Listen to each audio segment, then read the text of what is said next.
Live from New Delhi, you're watching DD India, India's voice to the world. I'm Mark Lin. Namaskar. Coming up in News Hour. Russian President Putin raises key questions on ceasefire negotiations. Thanks PM Modi, President Trump and President Lula for peace efforts. India strongly rejects Pakistan's baseless allegations on Balochistan train hijacking, urges the Western neighbour to address internal issues and terrorism. NATO Secretary General Rutte says that the alliance members are lagging behind Russia and China and need to produce more weapons. And the festival of colour Holi is celebrated with vibrance and vigour across India and the world.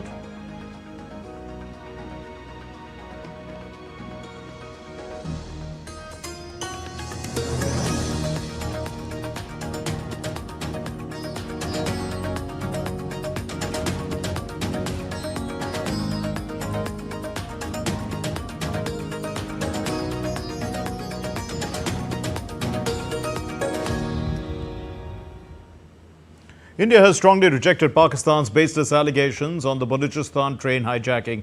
India's Ministry of External Affairs has urged Pakistan to address its internal issues and terrorism emanating from its soil. Mihir Makuri gives us the context in this report. As Pakistan struggles with a multitude of issues, both internal and external, India's Ministry of External Affairs has taken a firm stand on Pakistan, pointing fingers at India in fueling unrest in Balochistan, a region long known for its independence movement from Pakistan. India's Ministry of External Affairs responded with a strong statement. We strongly reject the baseless allegations made by Pakistan. The whole world knows where the epicenter of global terrorism lies. Pakistan should look inwards instead of pointing fingers and shifting the blame for its own internal problems and failures onto others. India's rebuttal came shortly after the hijacking of the Jafar Express by the Balochistan Liberation Army, or the BLA, which killed more than 24 hostages during its 30-hour journey from Quetta to Peshawar. The BLA, one of many armed rebel groups in the mineral-rich southwestern region of Pakistan, is fighting for Balochistan's independence, citing the region's forced integration into Pakistan. Religious and ethnic minorities like Balochs, Ahmadiyas, Christians and Hindus have been suffering in Pakistan for decades. A recent congressional briefing in Washington, D.C. highlighted the widespread discrimination these groups face in Pakistan. Journalists, politicians, cricketers and members of various faiths gathered to shed light on the persecution of these communities.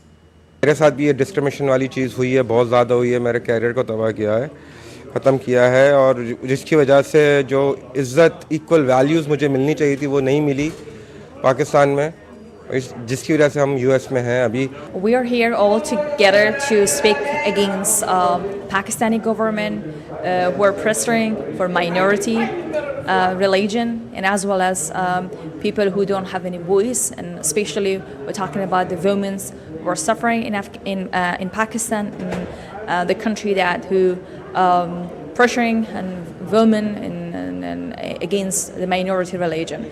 And I'm here to support the Hindus and their struggle, to get human rights, their struggle to stop the atrocities that are happening in Pakistan on the Hindu minorities. Many girls are being coerced to convert their religion. There has been kidnapping that has happened of Hindu people. And I am here to demand that the State Department take action, economic actions, sanctions against Pakistan. Ultimately, the responsibility to improve conditions for ethnic and religious minorities in Pakistan rests with the country itself. How quickly Pakistan can address these issues remains uncertain, and only time will tell. Mihir Makuri's report for DD India. And we are joined by Ambassador TCA Raghavan, former Indian High Commissioner to Pakistan, to help us understand this story a little bit more. Ambassador Raghavan, what evidence does Pakistan claim to have to, make this claim that India was involved in the hijacking? In my opinion, they have no evidence. This is generally a response which Pakistan always has of not accepting responsibility and not accepting its own agency for its numerous domestic issues which it faces. So the response always is to try to externalize the problem in some way. Blame India, blame Afghanistan, blame the United States, blame others. But the problem is a domestic issue which it has to address itself. That is, externalizing the problem is really the worst possible thing to do in the circumstances, because everyone knows that there is a long-standing issue which Pakistan has had in Balochistan, and it has to address that issue frontally rather than try to deal with it with a heavy securitized approach, or simply blame external factors, because that really is a kind of evasion of responsibility and a denial of their own agency in governance. Indeed, and if we look at the Balochistan Liberation Army itself, what kind of support does it get from entities in Afghanistan? Well, Balochistan borders Afghanistan. Those borders have always been fluid. These are issues which the Pakistanis have to deal with and address in a cooperative spirit with the government of Afghanistan. Not so long ago, Pakistan was offering its own territory for sanctuary to insurgents from Afghanistan. In many ways, the current regime in Afghanistan operated out of Pakistan when it was attacking targets associated with the earlier administrative architecture and the governance architecture in Afghanistan. So the problem is a simple one, that Pakistan has to realize that it cannot have a dual policy or a two-faced policy towards these issues. It has to centrally confront the fact that it has to abandon using insurgent groups or extremist groups, and thereafter try to build a more cooperative relationship with all its neighbors, and especially with Afghanistan and with India. Ambassador Raghavan, what geopolitical implications would emerge, if any, from Pakistan's repeated accusations against India? Well, I think it vitiates the atmosphere further. It shows a lack of seriousness in addressing domestic issues. And finally, it makes the possibility of any kind of cooperative framework developing between India and Pakistan that much more difficult. So I really don't see the point of such accusations. And in fact, it has to address the central domestic challenges that it is facing. You say it has to address the issues that it's facing, the internal issues, terrorism and the like, but what will it take to restore some kind of stability in the region? I think it will take a lot of heavy lifting, because no government starts from a clean slate, and Pakistan's establishment has been complicit with many of the policies which are now coming back to haunt it and to, in fact, bite it in the back. So it will have to address by a serious introspection about the nature of the policies it has adopted, and in particular the use of terrorist groups as an instrument of state policy. There has to be a complete break from the past, and there has to be a genuine effort at trying to convince its neighboring countries that there has been a genuine break from the past. People in India will naturally want to know what has happened with regard to the Mumbai terrorist incident. Yes. Why is that case not heading for closure? It is well known that there were groups in Pakistan who were responsible for that major terrorist attack. There has to be closure of some kind on such events from the past which continue to have a major impact on current geopolitics. And the very way that Pakistan deals with its minorities, how much of an issue is this in the global space? After all, there have been movements, and there is one currently in the United States, highlighting this to a large extent.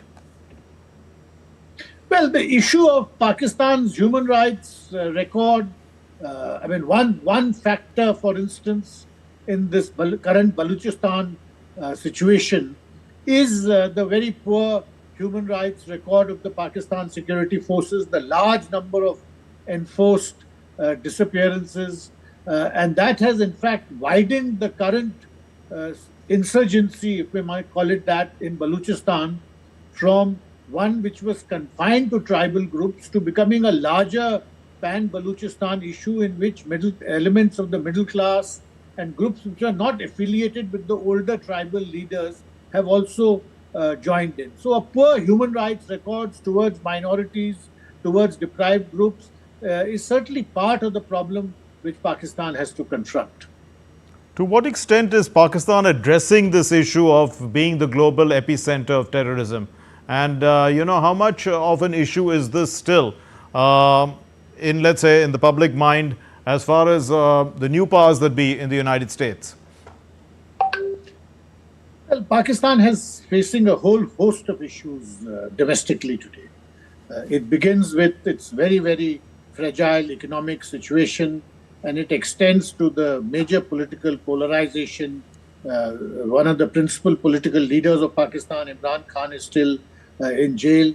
At the same time, there is this national security crisis in the form of major terrorist attacks. So there's a whole range and whole host of issues which Pakistan confronts today. To my mind, Pakistan needs to try to convince its principal external interlocutors, that is, its neighboring countries, and also the great powers like the United States, that it is making a genuine effort to address these issues. Because otherwise, what has happened is that its image has suffered such a battering in the last decade or decade and a half that no one really takes Pakistan's claims about what it is doing with any seriousness. So I think restoring its credibility about its capacity and its willingness to take action against terrorist groups will really be the key into its future dealings with both its neighbors and also with major external powers. Yeah, so final question is how much of an impact has the economic situation in Pakistan, the slow recovery in terms of its economy, leading to all these problems? Well, the economic factor does provide fuel to these political situations such as the one which exists in Balochistan, because in Balochistan there is a long-standing perception amongst the people over there that the country, that province has received near colonial type treatment from the rest of Pakistan. So a fragile economy, high inflation, all of that contributes to the conundrum which exists in Balochistan today. But there is also a political aspect, because while the economic aspect is certainly there and it has is very important, there's also a political aspect, and the political aspect is that the Baloch have to be given, there has to be the impression created amongst them that they have a stake in the system. If their resources are being exploited and the benefits are not available for people who live over there, it will only breed further resentment and alienation. We leave it there. Thank you very much, Ambassador T.C.A. Raghavan. Thank you for joining us and throwing light on the situation in Pakistan, in the Balochistan region, and the baseless allegations that they continue to make against India. Now moving on, in fact, still to come here on DD India News Hour. The G7 foreign ministers back US-led calls for a ceasefire between Ukraine and Russia. Germany's incoming Chancellor, Friedrich Merz, announces a landmark deal to revise debt rules. And the US Senate is poised, in fact, to pass the Republican stopgap spending bill and avert a shutdown.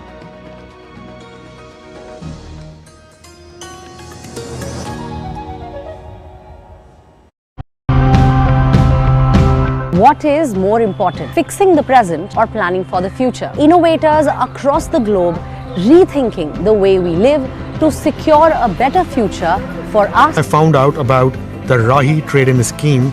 I went to the agency and discovered that I could receive a subsidy for this e-rickshaw. We basically mirror that same process, but instead of water for one of our solutions, we use blocks, powering about 35,000 homes. Our goal is to send a message that it's important to fight for better urban air quality, and I think Liquid 3 sends that message. We prepare fish amino acid by mixing the fish waste with jaggery. It is also an excellent organic fertilizer for plants and trees. We're moving from the lab stage to industrial scale production. We still have a few challenges to deal with, but we've seen that it works.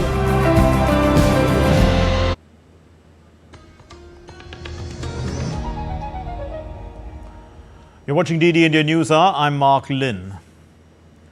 What does one make of Russian President Vladimir Putin's reaction to the ceasefire proposal in the Russia-Ukraine conflict? Is it positive? How are world leaders reacting?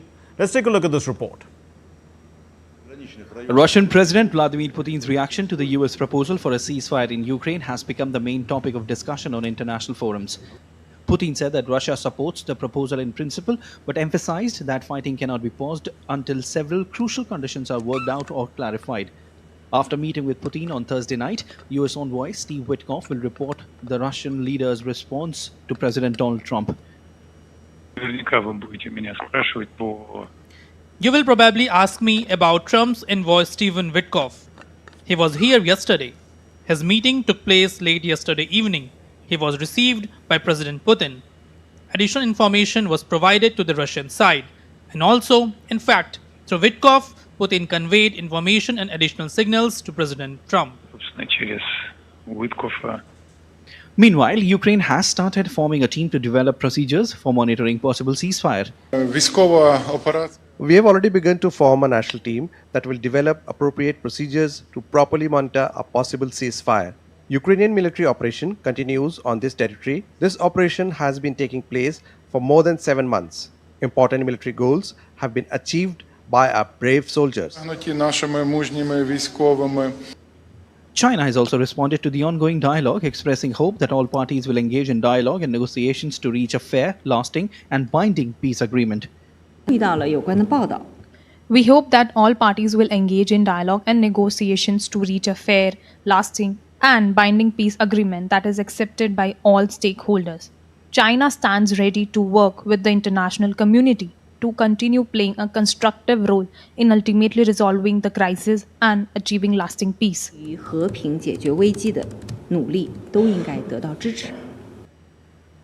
On the other hand, Russia has continued recapturing villages in the Kursk region near the Russia-Ukraine border.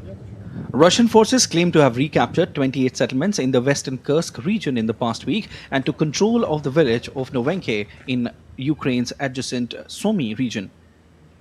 Meanwhile, Russia claimed a Ukrainian strike set a gasoline tank ablaze at the Tuapse oil complex on the Black Sea coast. The world is closely watching the dialogue to end the conflict and the peace talks initiated by the US, as Russia has significantly intensified its efforts to drive Ukrainian forces out of Kursk, where they seized control of around 100 settlements during a surprise incursion into Russian territory last August. Bureau Report, DD India. Well, US President Donald Trump said on Friday that there is a strong possibility the Russia-Ukraine war could end. Following productive discussions with Russian President Vladimir Putin on Thursday, in a Truth Social post, Trump said that he requested Putin to spare the lives of completely surrounded Ukrainian troops, expressing hope for a resolution to the horrible war. The US Senate on Friday was poised to pass a stopgap spending bill and avert a partial government shutdown after Democrats backed down in a standoff driven by anger over President Donald Trump's campaign to slash the federal workforce. The Republican-controlled House of Representatives earlier this week passed the measure, which largely leaves spending steadily at about $6.75 trillion in the fiscal year that ends September 30.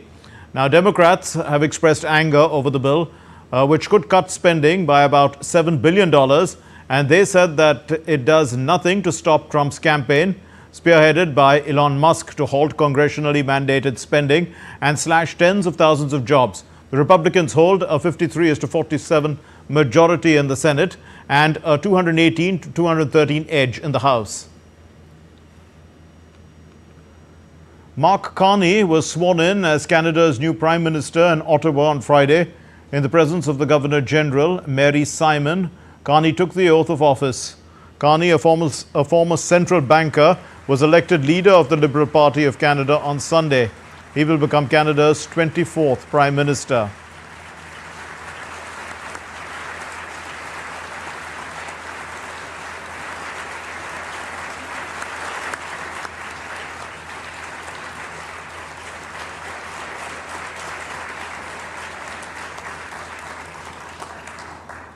The Prime Minister and the Governor-General and the Clerk of the Privy Council are signing the oath books to formally witness the swearing-in. Well, the G7 on Friday reaffirmed their unwavering support for Ukraine in defending its territorial integrity. In the final statement from a meeting in Canada, the group of the powerful democracies of the world warned Russia that it could face further sanctions if it doesn't back a US-led ceasefire effort, while stressing the need for credible security arrangements to guard against Russian aggression. The group of 7 ministers from Britain, Canada, France, Germany, Italy, Japan and the United States, along with the European Union, held a meeting in the remote tourist town of La Mabe, which is nestled in the Quebec Hills, on Thursday and Friday. Through our long conversations, we were able to find strong G7 unity on a variety of issues that were discussed, and one that I would like to highlight in particular is the one linked to Ukraine. Well, shifting focus now to Europe, and Germany's likely next Chancellor, Friedrich Merz, on Friday announced a deal to drastically overhaul the country's debt rules to allow a boom in defense and security spending, as well as 500 billion euros in infrastructure investment in the coming 12 years. His Conservatives and their prospective Social Democrat coalition partners reached an agreement with the Greens to exempt spending above 1% of GDP on defense and security. Es ist die klare Botschaft an unsere Partner. Germany is back. Germany is making a major contribution to the defense of freedom and peace in Europe. We agreed on the proposal that defense spending, but also federal spending on civil protection and protection of the population, spending on the intelligence services, spending on security and information and technology, and spending on aid for states attacked in violation of international law should be exempt from the debt brake to the extent that they exceed 1% of our country's gross domestic product. In den nächsten Wochen stehen Deutschland. NATO Secretary General Mark Rutte has said that the alliance's members needed to produce more weapons and they were lagging behind Russia and China. He was speaking at the Oval Office during his visit to the United States with President Donald Trump sitting there, and Rutte said that the alliance was not doing enough on the issue of weapons production. We need to produce more weaponry. We are not doing enough. And not in the US, not in Europe, and we are lagging behind when you compare to the Russians and the Chinese. And you have a huge defense industrial base. Europeans buying 4 times more here than the other way around, which is good because you have a strong defense industry, but we need to do more there to make sure that we ramp up the production. The Germans now. The Armenian Prime Minister, Nikol Pashinyan, has said that his country and Azerbaijan will not deploy third country forces along their border after the two sides sign a peace agreement. Pashinyan briefed the Russian President Vladimir Putin on a finalized draft peace agreement with Azerbaijan in a phone call. Earlier officials in Yerevan and Baku said that they had agreed that on the text of a peace agreement to end more than 3 decades of conflict between their countries, a sudden breakthrough in a fitful and often bitter peace process. The Russian peacekeepers completed a withdrawal last May from Karabakh, which is a region in Azerbaijan that had a mostly Armenian population and which Azeri forces had recaptured in a lightning offensive in September of 2023. But Moscow still has personnel in Armenia along its long border with Azerbaijan. The Greek Prime Minister Kyriakos Mitsotakis has announced a cabinet reshuffle on Friday, appointing a new finance minister, a new transport minister, and also assigning key portfolios to younger officials. The move is aimed at regaining public support following mass protests over Greece's worst ever rail disaster in 2023, which claimed 57 lives. The reshuffle, the second since 2023, comes after hundreds of thousands of protesters had demanded justice for the tragedy. Although the government survived a no-confidence vote, public anger has impacted its popularity in opinion polls. Hamas has agreed to release an American-Israeli dual national, believed to be the last living American hostage held in Gaza, after receiving a proposal from the mediators to continue negotiations on the second phase of a ceasefire deal. Hamas, in a statement on Friday, said that it responded positively to the proposal that was presented on Thursday to resume negotiations. It will also release the bodies of 4 other dual nationality hostages that it said were without giving any further details. Now, there was no immediate comment from Israel. Israel, however, has said that Hamas had not budged following a proposal from the United States' President Donald Trump on his Middle East, through his Middle East envoy, Steve Witkoff. President Donald Trump's special envoy, Steve Witkoff, had told reporters at the White House early in March that gaining the release of Alexander was a top priority. The United States, Qatar, and Egypt have been trying to bridge differences between the militant group Hamas and Israel to restart negotiations for a second phase of ceasefire deal, and this is in order to release the remaining hostages held in Gaza and also facilitate the entry of aid into the war-torn enclave. China and Russia have backed Iran after the US demanded nuclear talks with the country. Beijing and Moscow said that dialogue should only resume once sanctions on Tehran are lifted. The meeting between the foreign ministers of the 3 countries was held in Beijing days after Iran rejected the US's offer to resume talks. In 2018, Donald Trump had pulled the United States out of the Iran nuclear deal. The signatories include UK, Russia, China, and Germany. Now, the treaty was originally signed in 2015 under the Barack Obama administration, and Iran had in fact agreed to scale down its nuclear program in return for the lifting of international sanctions. China and Russia welcome Iran's reaffirmation of the peaceful nature of its nuclear program, its commitment to not seeking nuclear weapons, and its pledge to fully comply with the NPT and its comprehensive safeguards agreement obligation.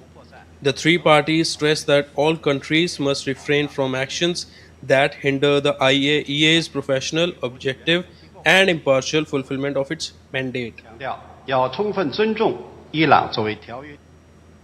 The former Philippine President Rodrigo Duterte appeared on a remote video link on Friday for his initial hearing at the International Criminal Court in The Hague, where he faces murder allegations stemming from his war on drugs. Duterte arrived in the Netherlands on a flight from Manila on Wednesday and was taken into ICC custody after being arrested by authorities on an International Criminal Court warrant. Prosecutors have accused him of crimes against humanity for what they call a systematic attack on the civilian population.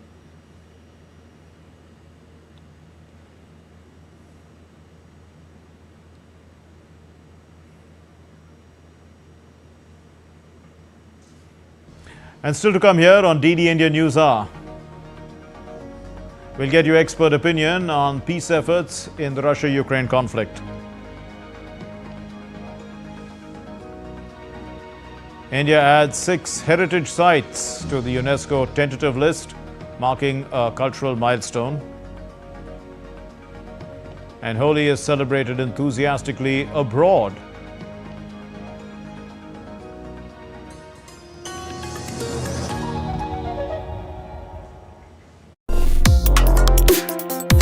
Complex issues, hidden agendas, twists and turns, strategic games. We think all dots are linked. We just need to connect them. Join me every week as I connect the dots to unravel hidden designs in statecraft, mysteries, and decode issues that matter to you. Watch Connecting the Dots with me at these times on DD India.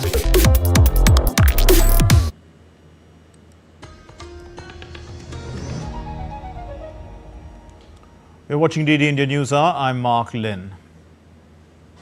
The Russian President Putin has supported ceasefire negotiations, but he sought clarifications and conditions that may indicate that it's going to be difficult to enforce the ceasefire.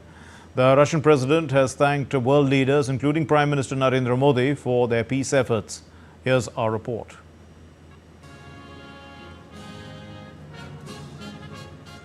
Russian President Vladimir Putin has publicly acknowledged his willingness to negotiate a ceasefire, thanking leaders like US President Donald Trump, Indian Prime Minister Narendra Modi and Brazilian President Luiz Inácio Lula da Silva for their peace efforts.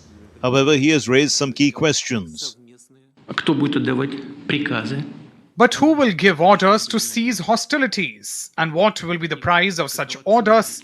Do you imagine almost 2,000 kilometers?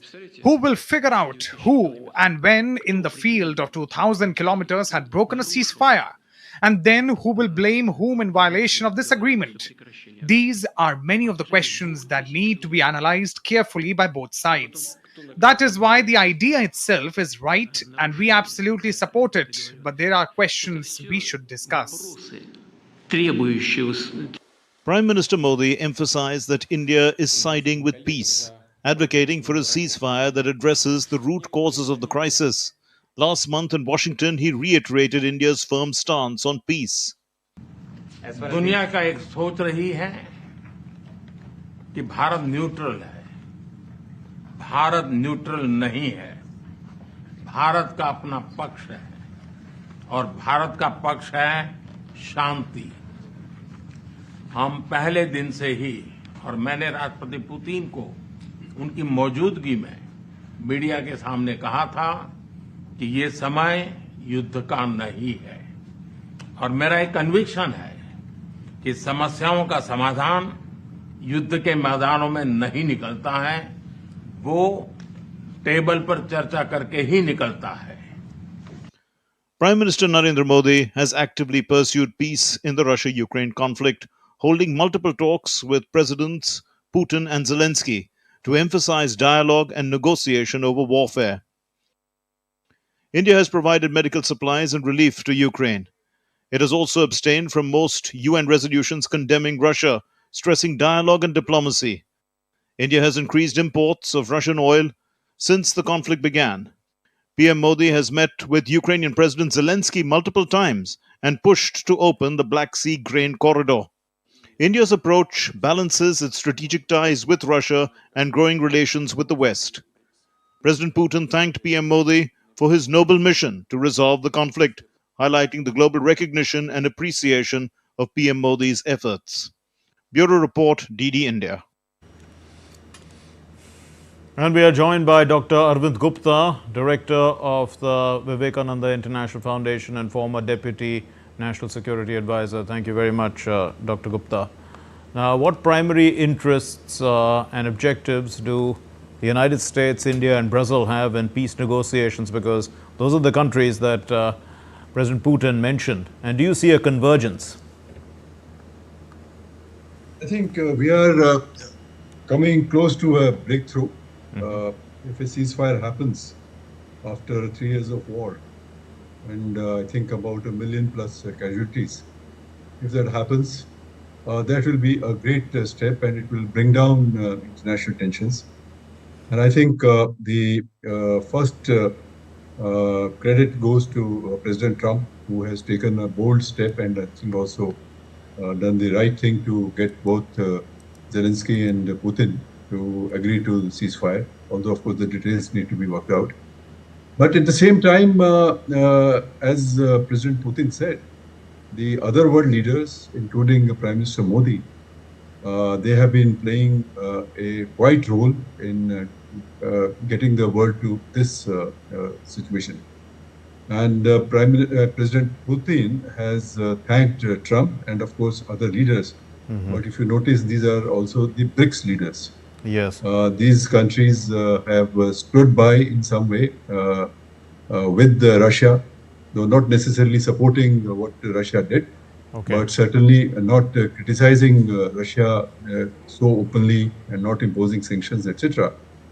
So Prime Minister Modi very early during the conflict had very clearly indicated India's stance and his personal preference that this should not be an era of wars and we should resolve these issues by dialogue and diplomacy. And this is exactly what Trump has said. So there is this great convergence that has taken place between the US and India also, which is a very big thing and has brought Europe also now to think in a similar vein. So how does India's stance on peace, impact the process if it and outcomes if the negotiations involved India directly? Because we've seen that Prime Minister has made these efforts time and again, meeting both the leaders and constantly talking about peace. And we saw that recently, as you did mention as well, and we mentioned in our story about Prime Minister in the United States reiterating that point that India is on the side of peace. So India has taken a stance in a sense, saying it's not neutral. Peace is what India stands for. How does this emphasis go out?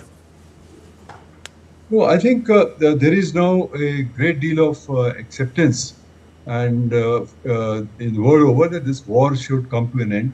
It has taken too many casualties. And there are ways of handling this conflict. So I think this India standing for peace will certainly refurbish India as a major country. And it also ties up with what Prime Minister Modi has been doing in other areas. I mean, we have talked about peace and stability, dialogue, diplomacy. We talked about Vasudev Kutumbakam during our G20 presidency. We were able to get a joint statement out despite so much differences. So I think that the world needs peace at this point of time is very much demonstrated by what India has done and quite successfully. Indeed, we do know people talk a lot about India-Russia ties and how important they are. But what's the importance of India-Ukraine ties in influencing the role of India being a reliable negotiator? You see, India can be a reliable negotiator. There is no doubt about that. But for that, both sides have to ask for it. We need not impose ourselves. We can facilitate in this conflict. We have not really acted as a mediator coming out with our own peace plan, because we have also said that the two sides should talk directly. If that happens, that will be great, because the issues are really between Russia and Ukraine. And this is an old story. It is not a story that began today. It actually began in 2014 or even perhaps earlier. Yes. So the two countries actually can talk with each other, provided they come to the table. But that will take a lot of effort. And I think India's efforts and other countries' effort has been that these two countries should begin to talk. But as we go into ceasefire discussions and negotiations, a lot of other issues will come out. As your report also quoted President Putin, mentioning several points which I think will need to be discussed, like monitoring of the ceasefire, etc. Right. And if that some help is required in that area, a neutral party like India, between the two, I think can certainly play a role, and it will have great credentials. Indeed, and people talk about concessions or compromises that one party would have to make. So if we talk about Russia, what kind of concessions do you think that Russia is willing to make, given those questions that President Putin asked? Look, this is as I said, this is a old story. This has played out for several years. Before this, there was this Minsk Accords between Russia and Ukraine, and other parties were also involved, France, Germany, US, etc. That didn't work out. So there will be many issues, and these are very complicated issues, and it's the best that these two parties begin to discuss these issues. And as the Russian side has told us many times, that they were very close to an agreement in Istanbul. I think it was in May of 22 or June of 22. And when under the UK pressure and US pressure, that deal broke through. It was simply hours away from the deals. So in some sense, there are some issues on which they can agree. But since then, of course, the war has gone on and a lot of territory has exchanged hands. Now, Putin has articulated several times what he wants from these negotiations. And I think one issue which is going to be very difficult to resolve, but it needs to be tackled, which is the root cause of this problem. And the root cause of this problem is the eastward expansion of NATO. The Russian security interest, the absence of a security architecture in Europe. And of course, now there is also the question of territories which Russia has, and also this some Russian territory, particularly in Kursk, which is there with Ukraine. So I think there'll be many issues, but they'll have to go step by step. The first thing is ceasefire. But Russia wants a long-term, durable, sustainable settlement of this issue and not a hasty ceasefire. So that will be, I think, a difficult question, but let us see how it goes. And NATO appears to be weakened, at least that's what the NATO Secretary General seems to say, that, you know, they need to produce more weapons because they are slow, they're lagging behind Russia and China. But Trump has offered a sort of an economic solution in terms of the rare earths and the idea of Brazil and India, and you did mention BRICS. We too have a certain economic heft, isn't it, through BRICS, and the kind of solutions that could be brought to bear in terms of the global south. How do you think that that can bring in a sort of some sort of solution to work out with because of the economic advantages that can accrue? I think it's too early for BRICS as an institution to play a role here. We are only looking for a ceasefire that took for 30 days at this particular moment. And we know that Trump has a certain view about BRICS, and that is quite critical. So I'm not very sure whether BRICS as an institution can play a role. But certainly some of these countries that he mentioned, they happen to be a member of BRICS and in individual capacity. And also the fact that Russia, Brazil, South Africa, India and China have been interacting with each other for a number of years in BRICS platform. They understand each other pretty well. So as a group, perhaps they can play a role, but not as a BRICS. This, I think, is a bit too premature at this point of time. Okay, we'll have to leave it there. Thank you very much, Dr. Arvind Gupta, Director of VIF and former Deputy NSA. Thank you for joining us and throwing light on the subject. Now, moving on, a set of 6 properties, including some considered serially, such as the Ashokan Edict sites and the Chausat Yogini temples. They are spread across multiple states. They have all been added to India's tentative list of the UNESCO World Heritage Centre. And according to the permanent delegation of India in UNESCO, these sites were added to the list on March 7. The addition to the World Heritage Centre's tentative list is mandatory if a property is to be nominated for inscription to the World Heritage List in future.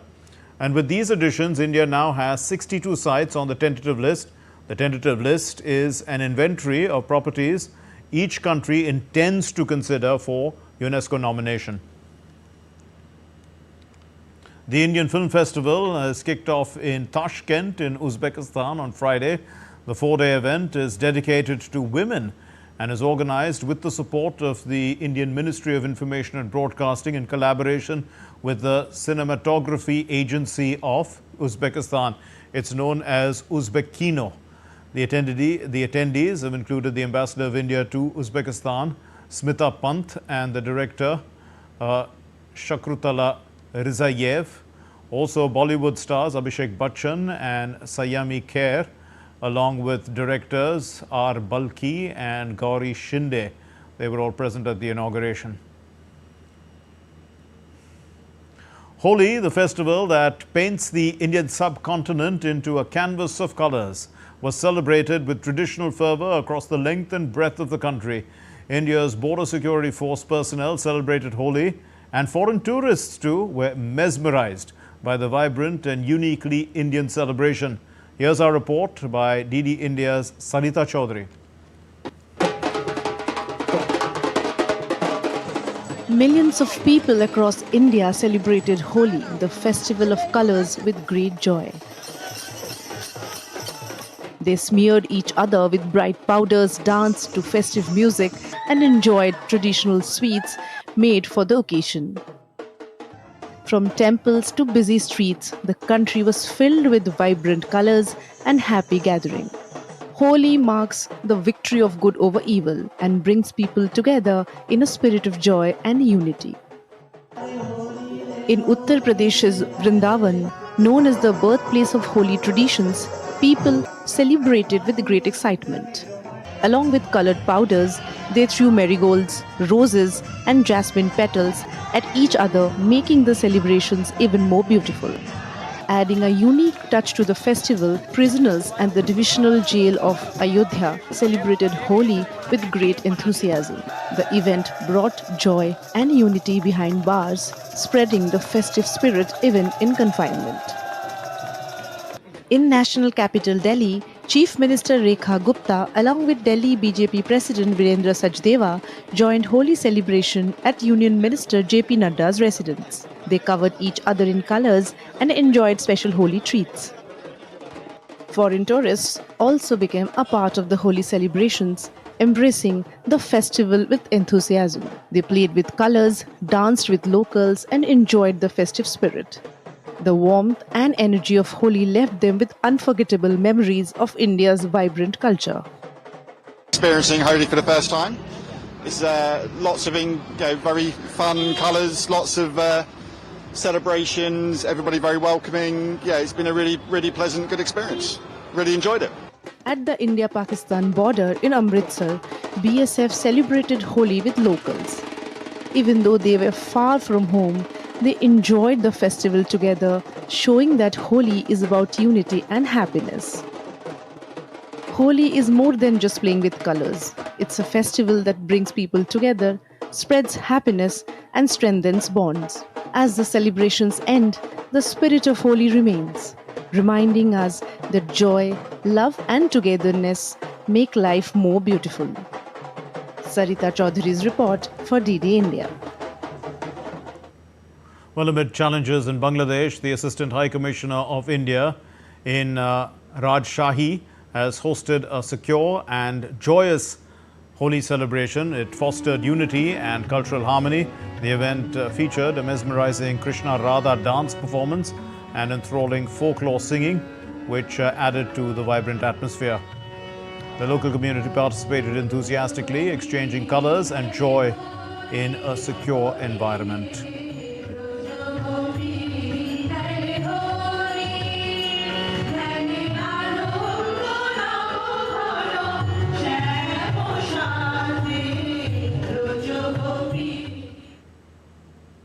And the Consulate General of India, Shanghai, also extended heartfelt wishes to the Indian community and beyond for a vibrant and prosperous Holi celebration through their warm greetings shared via Twitter handle of the Indian diplomacy. They emphasized the festival's message of unity and happiness. The gesture reflects cultural solidarity and the enduring bond between Indian diplomacy and global communities. From the sacred flames that burnt away negativity to the vibrant colors that painted with happiness, it was a day of devotion, togetherness and celebration in Brampton, Canada. Colors of joy, flames of light, burning the evil, embracing the bright. A night of hope, a sparking divine. Holika burns as virtue shine. Today, we bring you an exclusive coverage of a truly vibrant and spirituality uplifting celebration at the Hindu Sabha Mandir in Brampton, Ontario. The community came together to mark two significant festivals, Holika Dahan and Holi, symbolizing the eternal triumph of good over evil and joyous arrival of spring. The air was filled with devotion, color and sense of togetherness. So this is how we not only keep connected ourselves to the culture of India, but the generations to come forward. At Hindu Sabha Temple, we also teach students not only language, dance forms, music, but also the culture, so that the next generation keeps connected to the culture of India. This is beautiful festival, and this is a festival of colors, and you can see there are like multiple people, like thousands of people are gathered here today, and they are celebrating Holika Dahan at this point of time. The evening began with a sacred ritual of Holika Dahan as devotees gathered around the towering flames. The fire, the deeply symbolic, representing the victory of rightness, drawing from the legend of Prahlad and Holika. It reminds us that no matter how dark the times may seem, truth and devotion will always emerge victorious. Holy, colorful festival for our Sanatan Dharma. So that's why we celebrate this one. All Varna or Jati, all of us, we celebrate together. Because all parts of world people are here and different nationality, they come, they enjoy. That's what Canada is all about, multiculturalism. And I hope everybody enjoy and please come and enjoy, bring the kids to celebrate Holi at Hindu Sabha temple. This age-old tale serves as a powerful reminder that evil may be strong, but goodness and faith are stronger. I just want to, my kids who are grown up here, they come to know about Indian festivals. I feel so excited because we are doing Holika Dahan in outside. I think these type of festivals and stuff, like the community events that we're doing, I think they're really required because in India, when you immigrate over here, you can't really celebrate how you did in India. And over here, you kind of lose that culture. So them, the temple doing all of this, it kind of brings everybody together. While talking with the community people, according to them, it was not about rituals and colors. It was about embracing the essence of life, burning away negativity with Holika Dahan and welcoming love, joy and togetherness with Holi. From the flames of faith to the colors of hope, the message was clear. Goodness prevails and the love connects us all. From Brampton, this is Tarun Paul Singh. Happy Holi! Well, Holi is widely celebrated in South Africa, especially in cities with large Indian communities like Johannesburg. Let's look at this report.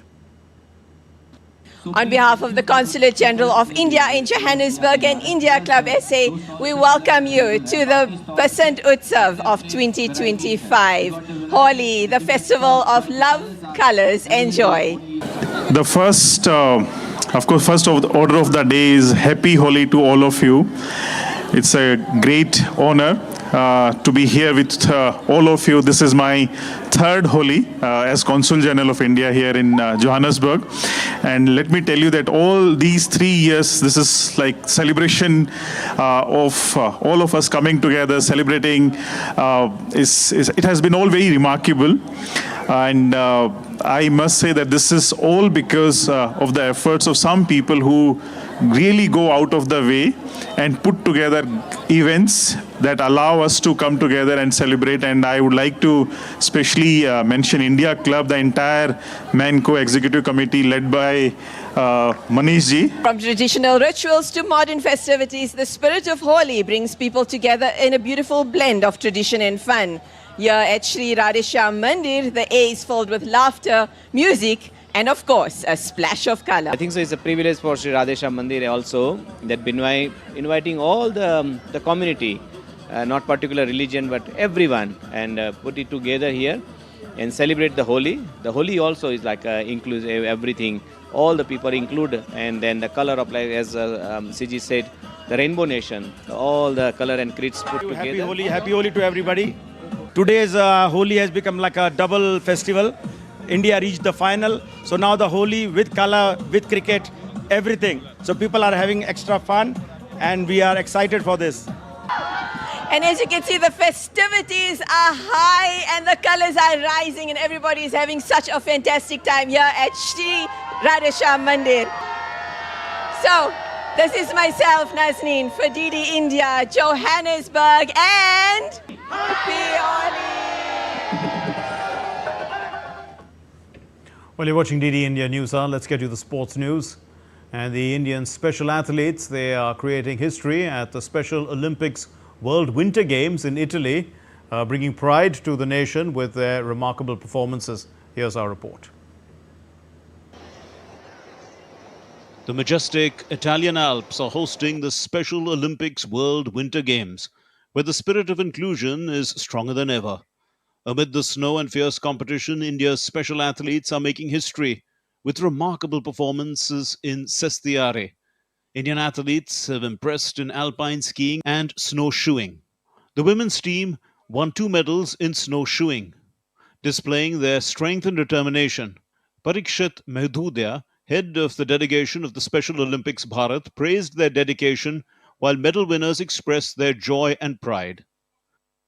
These athletes are doing an amazing and a wonderful job, and they are performing greatly at the world stage. We are really very happy for them and very happy with their performance at this stage. Of course, happy. Happy? Happy. Very happy. Happy. Competition कैसा था इधर? काफी अच्छा था. अच्छा था? अच्छा था. तो हरा के कितना मजा आया आपको? First, one. अच्छा, First. Bardonecha witnessed a thrilling mix of dance, sport and snowboarding. Meanwhile, in Prajaletto, cross-country skiing tested endurance and focus, and Indian athletes met the challenge head-on. Meanwhile, Gilmore Borg, Global Messenger for Special Olympics, highlighted the impact of sports in bringing people together. Today I just learned that Indian athletes don't have that much snow. Despite not having so much snow, they are here winning medals. So they are showing that despite the conditions, they are still giving their all, and that is what Special Olympics is all about. India's men's team has also dominated in snowshoeing, winning multiple medals. The Special Olympics World Winter Games prove that ability is not defined by limits but by courage. Narayan Singh in Torino reporting for DD India. Well, in a spectacular celestial event, the full moon turned a dusky red early on Friday as it passed through the Earth's shadow during a rare total lunar eclipse. The phenomenon, often referred to as the blood moon, occurs when the Earth's atmosphere bends light, allowing some light to reach the moon and giving it a reddish hue.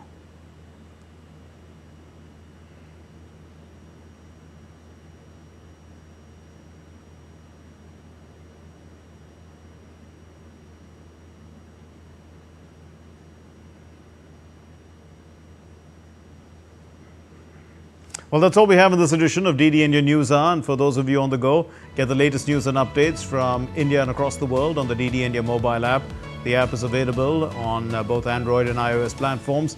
Scan the QR code and download it now. We'll be back with more news as it breaks here on DD India. I'm Mark Lin from all of us here in Delhi. Thank you very much for watching DD India News Hour. Namaskar and happy Holi.